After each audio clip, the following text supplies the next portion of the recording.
Well, good day and welcome once again to Moments with Dr. Steve. I'm Dr. Steve Bonenberger, and today we plow into the Writer's Covenant composition and compilation, which is my primer on how to write stories. Many people ask me how I do and did this, and as a result, I created this work that is really a resource tool, and we'll talk more about it as we plow along. Head over to stregis.org for a small contribution to our ministry. We'll get you a copy, or you can pick up all the other work or find it there. You can make a sampling of what you think important to you, and you can add it to your own toolbox and your own tool chest. Now, I am a novelist. I am a storyteller, first and foremost. My work thus far includes, but is not limited through Gates of Fire. It's my first trilogy, Wingless Flight, Hovering Presence, Lifting Breezes, The Great Tale of Flash Bastion, and how God used that man to change his world. And then Akeldima, the Saga, which is my great opus magnus. I love all of the work I've created, but this is the summit. This is the peak for me. This is the Mount Everest, the K2 of my life and my life work. I'm still working on it after 10 years. And as I said, I am a storyteller. I'm a novelist. And so for me, I love most when people who read my work or hear of my work ask me, what about my work is significant in my eyes? I like those kinds of questions because it shows me that they had interest and that they're not ignoring the work that I've spent my life creating. So I talk to them about my model character. And I have a heroic messianic model for the protagonist that I have built that I think is important. And just this last week, someone asked me about how I build heroic characters, and that got me to thinking again. So my model character, my primary protagonist, my primary story driver I'm always a character-driven novelist. There are different kinds of novelists and storytellers. I am a character-driven novelist. So my primary protagonist, my primary story driver is always foundationally built upon a misbegotten and trodden under misfit whom God pre-selects to become the heroic messianic character of that age. I'll say that again because I think it's important. So my primary story driver, I'm a character-driven novelist. I build stories that mature out of characters. And my primary story driver is always a misbegotten, trodden under misfit whom God pre-selects to become an heroic messianic character to solve a riddle for that age or that issue. My model, the principal character is always downtrodden and plowed under. They're never these success characters. They're always ones that are completely face down, pressed down in the mud puddle. The character is always pushed away to the margins by either personal error or injury or social and societal displeasure. They live on the margins. They are not noticed. They are least likely category characters. The character is generally someone that once held a position of prominence and had been canceled or crucified or completely thrust and hurled like a projectile out of their prominence. I like to put them in positions of weakness and vulnerability and being overlooked.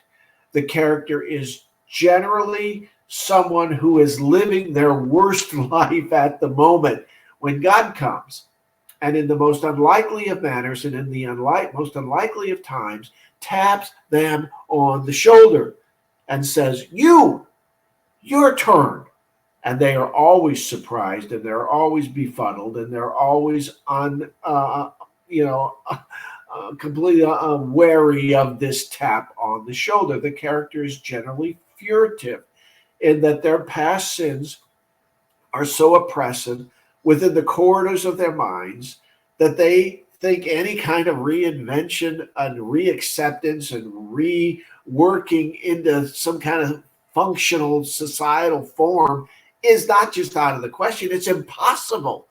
The character sees themselves as completely invalid and been completely invalidated and has no valuation whatsoever and certainly has no gift to offer. The character is then selected by God in the midst of their turmoil and when they're in the middle of the bramble bushes, and the character is sent on a journey, and the end destination is simply unknowable. What is known by them is that if they stay where they are, being hidden and non-useful, that their life will no longer have any ability to be sustained. They come to that realization. For some reason, they realize that this has value, that this touch of God. And then the character is compelled by God against their better judgment, and most certainly against their will, to exit their current setting and to pursue this urge, this pull tide of God's inner compulsion that has been thrust upon them in a way that they just simply cannot comprehend fully. And then the character becomes, and this happens sometimes in a sudden but generally a gradual state, a person of superior means, because that which they possess, because of their difficulties and the problematic ways that their life has turned out, they possess this inner spiritual quality that radiates grace and has two component parts that become contrails that are very important for the culture: inspiration and then courage. They radiate and push off of themselves these two qualities that literally become the energy source that changes the world that they live in. The character solves riddles that are yet to be understood, or even known exist, and the power of their intuitive pull of God that they possess because of their lingering foibles empowers their mission to comprehend and look beyond and behind and through veils that cloud or distort others' visions. That's how I do it. And I use the power of discontent as their primary internal driver. I'm going to say that again. I use the power of their discontent as the Messianic character's primary internal driver. The essence of my primary protagonist can be found lurking and locked tight within their personal discontent pile. Discontent is then this fertile loam, this soil that just has these rich ingredients that harvest Messianic power. The writer's covenant then is designed to be a tool. The writer's covenant then is designed to be a tool to provide you with inspiration and information and at a glance literary devices that nudge you forward, and it is a resource and source document that have as their main intent to help you build compelling literature. Head over to stalegius.org, pick up a copy of The Writer's Covenant, and begin to expand and advance the soul offering that God has deposited within you. We're here to help you create great literature. We want you to be the next great American novelist and or the next great American storyteller. Till next time, I'm Dr. Steve Bonenberger, and this is A Moment with Dr. Steve. Travel far.